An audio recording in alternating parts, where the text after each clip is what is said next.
I'm loving all these multiple earrings. All of these I got in different places. I think I got this in Chiang Mai. I think I thought I got this in Chiang Mai. This was my mother's. It's like one of the only things I have left from my mother's house. This was actually from a fairy gathering in the woods near Nashville somewhere. Someone gave it to me. I had the other one, but I lost it. This one is from San Francisco, I think. This is another one of my mom's. Of course, I had, doubles of both of these, but I lost them. It's also from Chiang Mai, and I think that's from San Francisco too. This I got in Lisbon last year. Love it. This one I got in Chiang Mai, and these are my mom's. Yeah. So, little Minnie's here. What you doing, baby?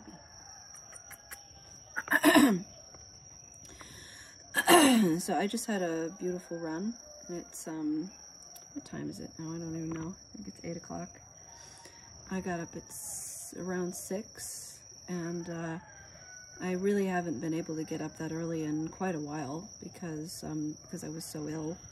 And the last 2 days I've actually been able to get up early, and it feels really good. It's just so nice to be out. I go out at 7 a.m. and I'm out doing my little jog for an hour or two.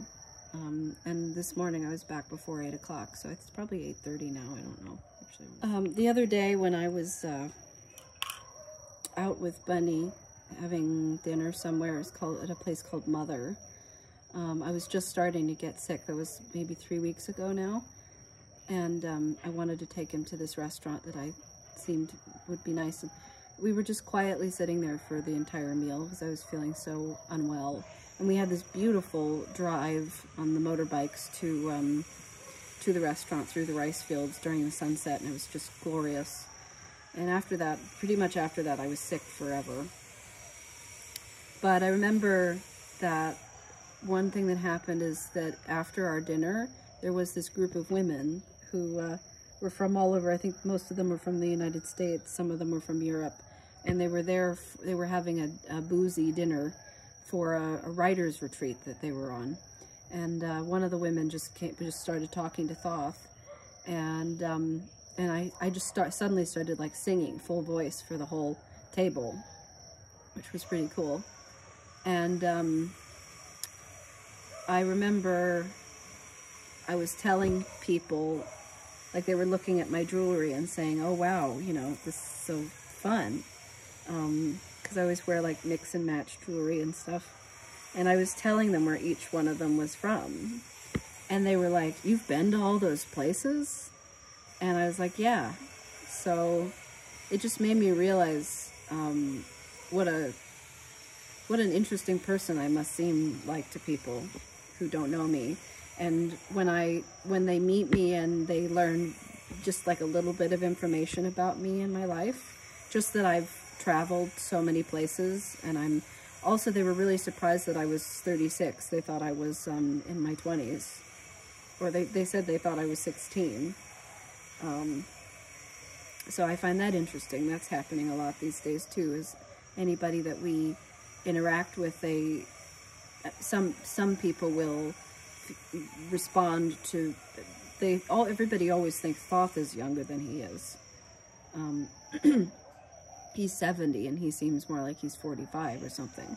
But for me, I'm experiencing that more these days as well, where I'm getting, I'm 36 now and people think I'm in my 20s. So it feels like, I really do feel like Thoth and I have found the fountain of youth with the way we live our lives, that we are focused on doing what we love to do instead of doing what somebody's telling us to do to make money. I've never lived like that ever in my life.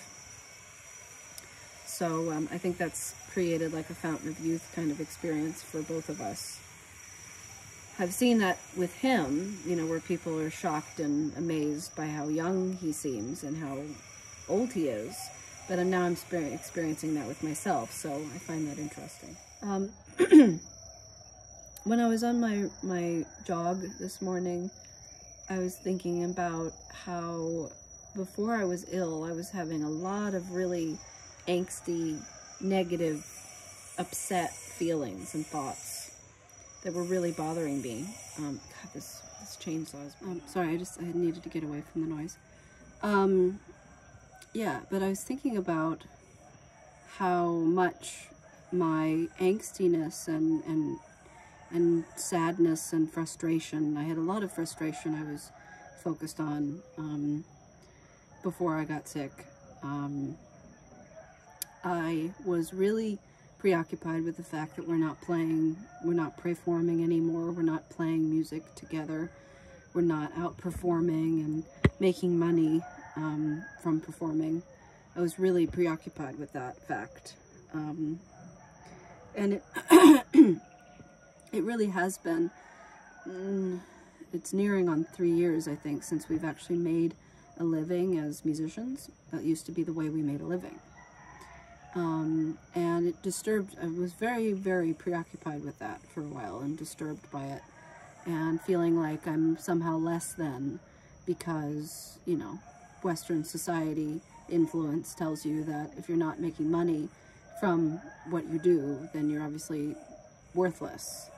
And I actually made a video a while ago about this in which I was saying, you know, does what we do have any intrinsic value at all? And does it actually have value to anyone at all? Because we do a lot of work every day, sharing, posting, writing, drawing, editing videos, writing music, playing music. And this is all stuff these days that nobody really sees. And actually in the past, that was true as well. That in the past we would spend a lot of time working on things that nobody would see. And then the one thing that we did go out and do that people would see and give us money for was when we were street performing. And but there was a lot of work involved with preparing and getting there and getting dressed and all of that, which we didn't make any money doing. And I don't think we made any more money because we put more effort into what we were doing than other people. Like, you know, I would spend hours doing makeup, and I don't think we made like more money because I did that. And we dressed up and you know, because that's the way we are. I thought that I love dressing up and being creative and being experimental with our looks. Like this head shaving experience for me is feels very experimental and fun. And I really want to try to go to a craft store and start making little headdresses and stuff to play with. I'm actually really inspired by my friend Jenna Marvin. If you know who Jenna Marvin is, she's a really amazing, she's like a fashion kind of person, but really alternative and drag queen kind of thing, but really unusual and dark. And she has a bald head, and she makes all of these headdresses that are just so fantastic, and it really suits her really well. She's a male, but identifies as a female, and seems very feminine to me.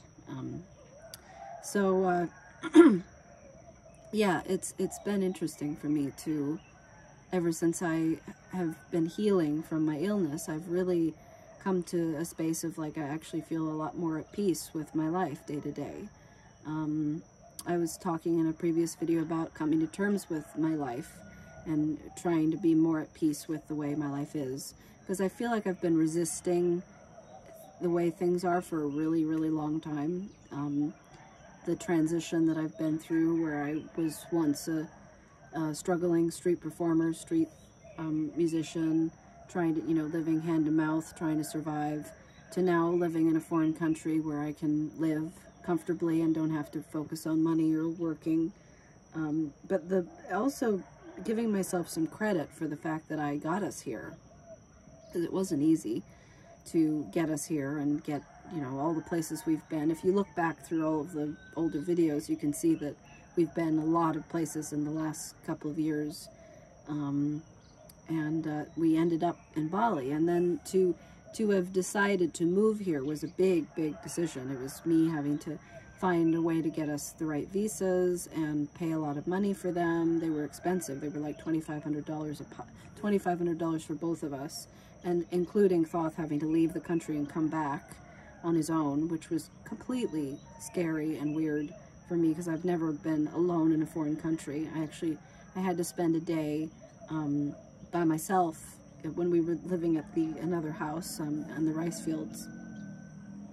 Bunny went out really early in the morning and basically did a visa run to change his visa over from the visa we came in with to his retirement visa, which I then got through him because we're married, which is amazing.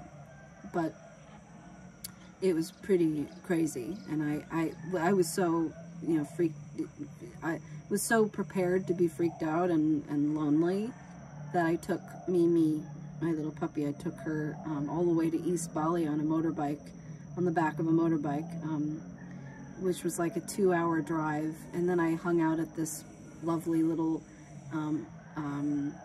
like nice little hotel on the beach and ate food and had a beautiful massage during the sunset and played with Mimi and cuddled with her, and it was really nice. And the whole staff was loving her.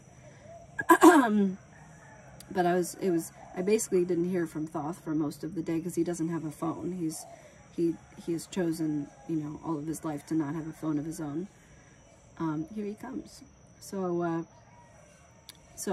he was able to like call me on Skype once when he was in the Singapore airport and tell me everything was okay.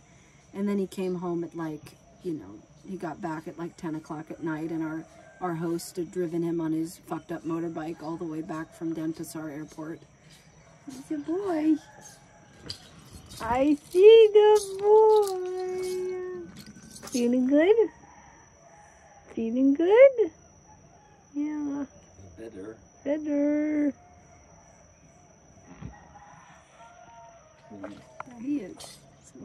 Wee. So sweet. There he goes. I'm gonna open this. Okay. It's gonna put light looks. It's okay. Gonna be bad. Watch. Don't open it quite yet. Yeah. So it's been interesting for me that when I was going through this illness, I really thought I was dying. I thought I was facing death because I couldn't breathe. And I really couldn't breathe for like 2 solid weeks. My lungs were so encased in phlegm, as I can't remember the last time I've experienced something like that, where anytime I breathed, I was like wheezing, and it was just hacking phlegm in a way that was so terrifying, and made me feel really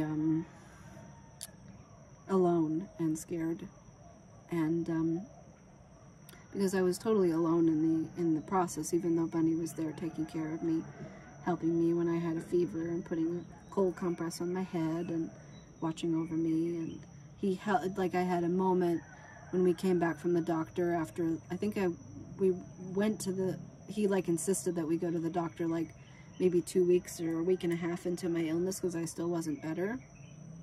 And I got all these meds and stuff which made me trip out, like I was expressing before. And I cried in a way that I've not cried in a long time. I was like heaving, sobbing, scream sobbing kind of thing, like I was a baby, because I just felt I had felt so scared, and I actually didn't have the capacity really to cry for a few weeks because my lungs were so fucked up. I couldn't breathe, so I couldn't cry. So I was finally able to like actually cry and get out all that emotion that was in me, fear and you know. And I really didn't believe I was going to get better. I was at a point where it's like 2.5 weeks in, and I'm like, I'm still not well. I'm never going to get better. I'm just going to be clogged with phlegm, and I'm eventually going to like suffocate on my my lungs are going to fill with phlegm, and I'm just going to die. It was just a nightmare. It was like anytime I tried to lie down, I would just choke on my phlegm. And it's also been a long time since I've been able to sing. I was able to actually vocalize the other day, just in the house, and my voice is okay. You know, it's not destroyed by this illness. but that's hard too. But you know, this is like the first time in my life that these times in which I've gotten sick in the last couple of years, in which I've actually just been able to, which I've been able to just let myself be sick and not feel like I have to get dressed up and go out and play music for 2 hours in a public space, you know. So, which is what I had to do before. I would force myself to like get dressed up and go out when I was really, really sick in San Diego, in San Francisco. I remember a few times in New York City in Central Park, I would be really, really sick and I'd force myself to go out and sing. Thoth never has forced me to do anything. It's always me putting a lot of pressure on myself and saying I'm worthless if I'm not able to play music or sing, which is something I've really let go of a lot in the last couple of years, that I am a totally worthy and beautiful human being, regardless of whether I play music or I sing or I don't or whatever. Actually, yesterday I played violin, just practiced for a bit, and it was really enjoyable because I haven't played violin in several weeks. And I was just practicing with the loops, with our electronic loops, and it felt really good. It's really amazing how I'm able to improvise on the violin after, you know, 15 years of working at it. Violin is not my favorite, you know, playing violin has never been my favorite thing to do. My favorite thing is musically is singing, improvising. So yeah, it's all of that happening. Just feeling like I was so close to death. I mean, I know that sounds really dramatic, but that's what it felt like for me when I was in the middle of it. I felt like I would never be able to sing again. I would never be able to like run. I would never be able to walk. I would never be able to go out and enjoy life. I'd never be able to like eat food and enjoy food. And I've been really enjoying food a lot these days, eating a lot of food. I didn't have an appetite. I really wasn't able to eat, and which is part of what made me sicker, is that I was, you know, just not eating. So, having gone through all of that and having spent like the last couple of weeks just lying in bed and really unable to move, unable to go outside, unable to enjoy the sunshine because you're not really supposed to go out in the sun when you're on antibiotics for some reason. And whenever I did, I remember I was tripping out and just feeling really, really fucked up. So just having that experience, it feels like I just burned away all of these negative, pessimistic, fear-based, sad, negative thoughts that have been in my head since we moved here, pretty much. I go out for a run now and I feel very peaceful and I feel very happy and very nice and pleasant. And I enjoy the experience of breathing deeply and huffing and puffing and sweating and seeing the different beautiful, you know, trees and flowers and people. It was really nice today. I saw Thoth as he was going out to do his walkabout. As I was coming home, I saw him. It was really sweet. So I'm feeling a lot more at peace, interestingly enough, that I feel like the illness kind of just destroyed all of the negativity in me and angst and fear. And it's caused me to, I don't know, and that's how I feel now, and it's caused me to be much more present with what is happening and the day-to-day sweetness of my life. That, you know, I get up at 6 o'clock, 6:30, I go for a run in the jungle. I cuddle Mimi in the morning.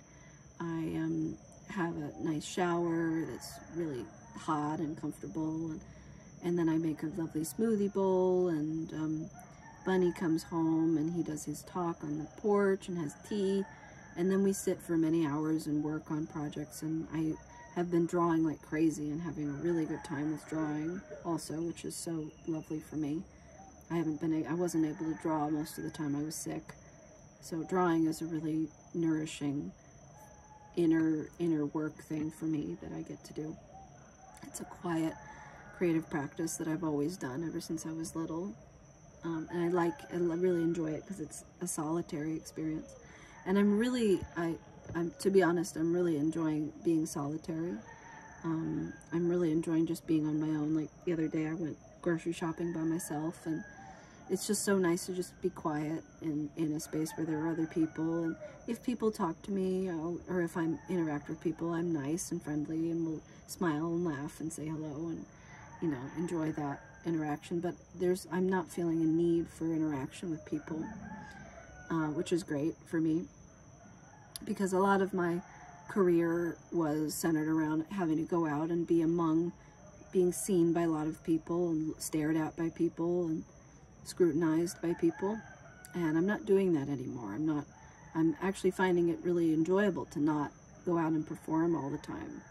And also just letting Bunny go and do his own thing. Like yesterday, he went out by himself in the afternoon, late afternoon, like around 5 o'clock, and I went grocery shopping. And he went out with his violin and just played down the street for an hour. And I didn't go with him, and I didn't have to participate. I was just, you know, I came home and worked on my drawing and played with Mimi, and Bunny made me a home-cooked meal, which was really nice. So I feel like I'm living my own life, and I'm enjoying the simplicity of my daily life. And you know, the food here is really good, and I'm so happy. I'm so grateful that I can enjoy food again. I'm so grateful that I can draw. I'm so grateful that my voice is coming back, and I'm so grateful that I can walk and run and I can breathe. So, you know, like I can take a deep breath without hacking or wheezing, you know. So being sick, like losing my health for that amount of time, really just showed me how grateful I can be for the simple things in life. Just being able to breathe, just being able to live, being able to eat food, being able to enjoy the day, being able to enjoy the sunshine, being able to enjoy the company of other people, being able to enjoy my husband and my puppy, and just really appreciating things more. And that has been happening for me. So I'm actually grateful for my illness, because it really, I think it shifted something very deep within me, and it's been really good for my mental health, actually. And yeah.